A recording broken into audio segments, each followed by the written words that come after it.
Vendredi 6 novembre 2020, mesdames et messieurs, bonjour et bienvenue sur RTI 1 pour vous informer.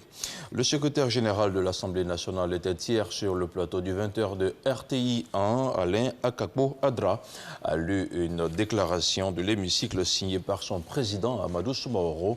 Je vous propose de l'écouter.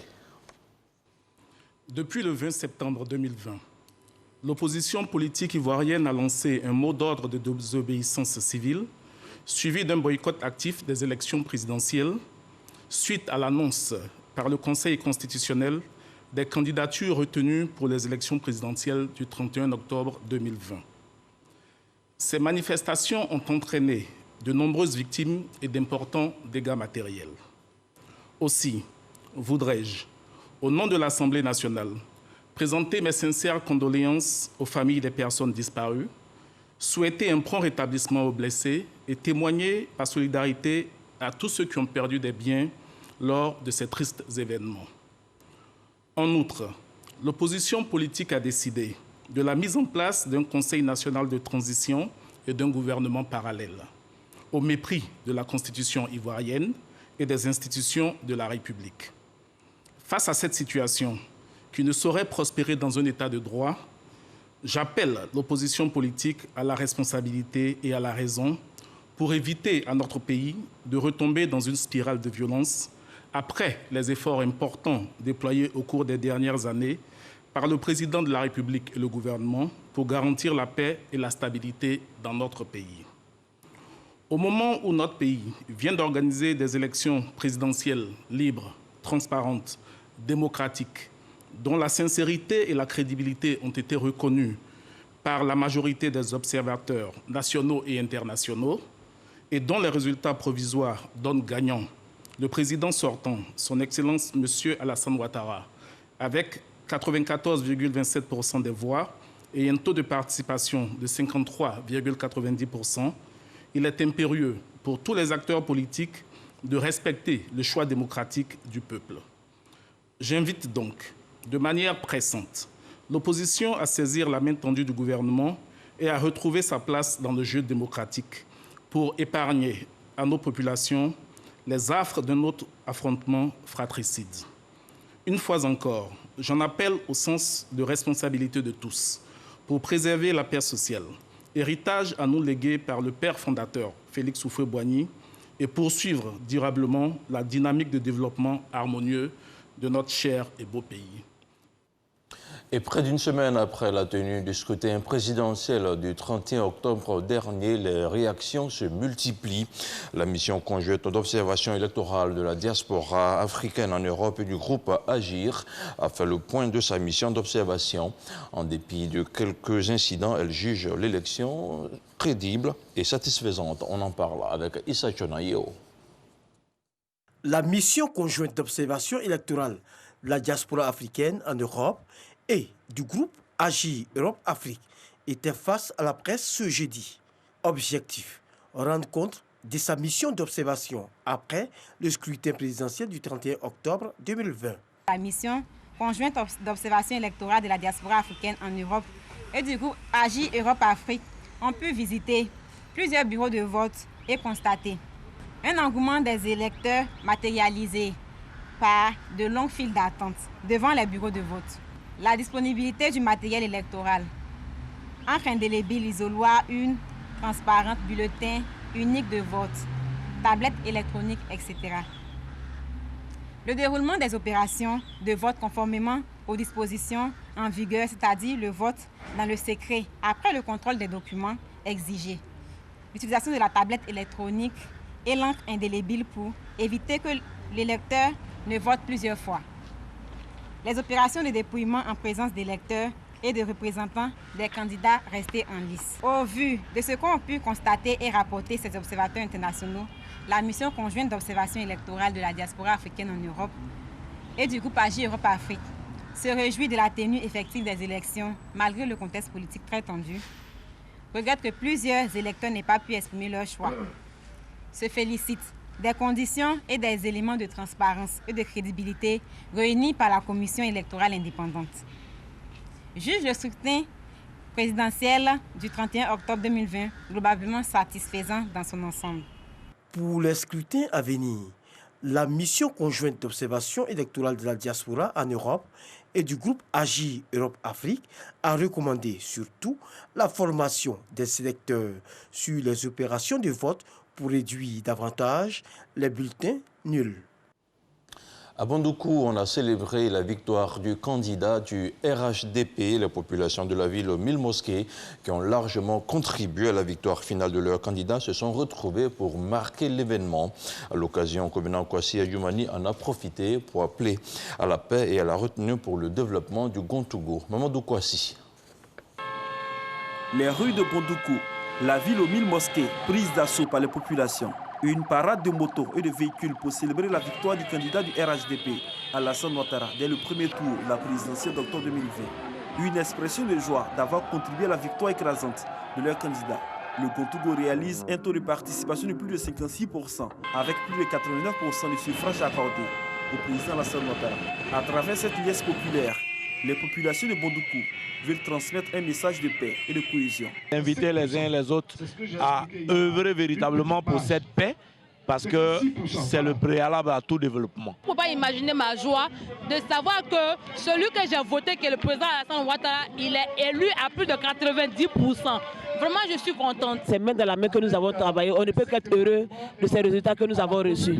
Quelques heures avant cette parade, ce sont des milliers de militants et sympathisants du RHDP qui se sont retrouvés à la place de la paix de Bandoukou autour de leur coordonnateur régional, le ministre Kobenang Kwasi Adjumani. Ensemble, ils ont suivi le déroulement de la proclamation des résultats faite par le porte-parole de la CEI, Commission électorale indépendante. Au petit matin, cap a été mis sur la ville de Tanda pour partager cette expression de joie avec les populations. En attendant la proclamation du Conseil constitutionnel, le ministre Kobenang Kwasi Adjumani promet des manifestations grandioses pour exprimer davantage la gratitude du parti aux populations du Gontougo. Présente dans des localités qui ont connu des violences liées à l'élection présidentielle, la gendarmerie nationale continue de prôner la paix et la cohésion sociale. Toumoudi, le commandant supérieur de la gendarmerie, a invité les communautés à sortir de la violence sous toutes ses formes. Le compte rendu de Kader Sogodogo. C'est par Abli, village situé à 2 km de Toumoudi, que le général Alexandre Apalo Touré, commandant supérieur de la gendarmerie nationale, a entamé sa croisade pour la paix. Dans ce village, il y a eu mort d'homme suite à des violences. Dites-moi, c'est l'enfant de qui parmi ceux que vous dites supporter, qui sont déjà riches, qui ont déjà tout là? C'est qui a son enfant avec vous, qui est devant avec machette, avec couteau ou fusil en train de courir, en train de chercher à tuer? Refusez la violence. Dites que s'il y avait la violence comme ça, ceux qui vous demandent de faire la violence aujourd'hui ne seraient pas là. Si on peut penser qu'après 5 morts, ce n'est pas suffisamment grave, c'est qu'on a un problème. Vous êtes jeunes. Au lieu de travailler pour réussir, vous décidez de vous laisser manipuler par des gens qui eux-mêmes sont riches. Leurs enfants sont déjà riches. Eux-mêmes, quand ils boivent l'eau qui est créée par Dieu, ils ont des problèmes avec ça. Un message bien reçu par les populations. C'est vrai, chacun de nous a fauté, mais moi je leur demande pardon, sincèrement pardon. Jeunes d'Abli, jeunes de Toumoudi, ne nous sacrifions pas pour les autres. Unissons-nous, soyons solidaires pour qu'on soit plus forts demain. Après Abli, destination Toumoudi, la localité n'a pas été épargnée par des violences. Plusieurs rencontres jusque tard dans la nuit. Au bout, la volonté de sortir de l'impasse. Le général est venu nous donner un message de réconfort, un message de soutien face à tout ce qui s'est produit ici, et également surtout donner des conseils à toute la jeunesse pour qu'effectivement on puisse aller définitivement à la paix. Après Toumoudi, le général Alexandre Apalo Touré va continuer sa mission de pacification dans d'autres localités. Ici, la vision de la gendarmerie de proximité est en pleine exécution. Et pour amener la paix et la cohésion sociale, des cadres du Bélier ont décidé de mener des actions de médiation à l'endroit des populations. Des rencontres qui ont déjà permis de lever des tentes, d'éteindre plusieurs foyers de tension. On voit tout cela avec Asoro Corona. Les localités de Tiébissou, Toumoudi et le district autonome de Yamoussoukro ont connu des troubles le vendredi 30 octobre dernier. Des troubles qui ont souvent viré à des affrontements sanglants, occasionnant des pertes en vie humaine et de nombreux dégâts matériels. Pour ramener la paix et le calme, plusieurs rencontres sont initiées. À Yamoussoukro, les médiations et conciliabules du gouverneur Augustin Thiam, du ministre Souleymane Diarra-Souba, des guides religieux et des chefs traditionnels ont porté fruit. Le ministre Souleymane Diarra-Souba et moi-même avons pris le problème à bras le corps. Nous avons initié un dialogue entre jeunes d'abord. Et nous avons demandé le renfort de quelques imams de Yamoussoukro. Nous avons demandé aussi l'appui du vicaire du cardinal. Et à force de dialogue et de rencontres, nous sommes arrivés à persuader nos enfants, à les convaincre de tout ce qu'on leur racontait était faux. À Toumoudi, même son de cloche, les cadres qui sont montés au créneau appellent au calme et à la retenue. Les populations veulent retrouver la cohésion qu'elles avaient auparavant et nous avons constaté qu'on commence à se parler. Et j'en appelle donc au calme. J'en appelle également à ce que nous avons de plus fondamental, c'est-à-dire notre entente, la cohésion. Je demande également aux jeunes de se ressaisir, que nous sommes prêts à les aider afin qu'ils puissent atteindre leurs objectifs. Le pardon et la tolérance ont été les maîtres mots pour une paix durable. Je demande pardon. Je suis leur maman. Je suis leur grand-mère. Je me mets à genoux. Je demande pardon. Les cadres, pardon. Chacun de vous m'appelle presque tous les jours. Moi aussi, je vous appelle. Écoutez-moi, acceptez ce pardon. Les jeunes de tous bords politiques de ces localités s'engagent sur la voie de la paix et de la cohésion sociale. Nous demandons à la jeunesse de revenir sur le territoire qui les appartient, qui est Toumoudi. Le plus important, c'est de continuer l'héritage que nos parents ou nos ancêtres nous ont laissé, qui est la vie en société, la cohésion sociale, l'amour et surtout la paix. Dans ces localités, les initiatives se multiplient pour ramener définitivement la paix et la stabilité sociale. Du sport, du football et ses éliminatoires de la CAN 2022, la Côte d'Ivoire croise en double confrontation la sélection malgache les 12 et 15 novembre prochains. Et ça sera au stade olympique Alassane Ouattara d'Ebempe. À l'occasion, Patrice Baumel, le sélectionneur des éléphants, a rendu public sa liste au siège de la Fédération ivoirienne de football. On en parle avec Patrick Dadier. À 7 jours de son match, face à Madagascar, comptant pour la 3e journée des éliminatoires de la CAN 2022, le sélectionneur français Patrice Baumel a dévoilé ce jeudi au siège de la Fédération ivoirienne de football la liste des 26 éléphants retenus. Sont convoqués gardien de but Sylvain Gobo, Élisère Ira Tapé, Abdul Karim Sissé, Eric Bailly, Willy Boli, Simon Deli, Wilfried Canon, Sinali Diomandé, Serge Aurier, Odilon Kosonou, Maxwell Cornet, Kalpi Ouattara, Geoffrey Sérédier, Ibrahim Sangaré, Max Alain Gradel, Habib Maïga, Franck Kessier, Jean-Daniel Akpa Akpro, Nicolas Pépé, Jean-Évrard Kouassi, Gervinho, Wilfried Zaha, Jérémy Boga, Christian Kwame, Jonathan Kodja et Sébastien Aller. Comme on le voit, en plus de constater le retour de Kodja, après quelques mois d'absence, de nouveaux jeunes loups font leur entrée. Willy Boli de Wolverhampton et Sébastien Aller de West Ham.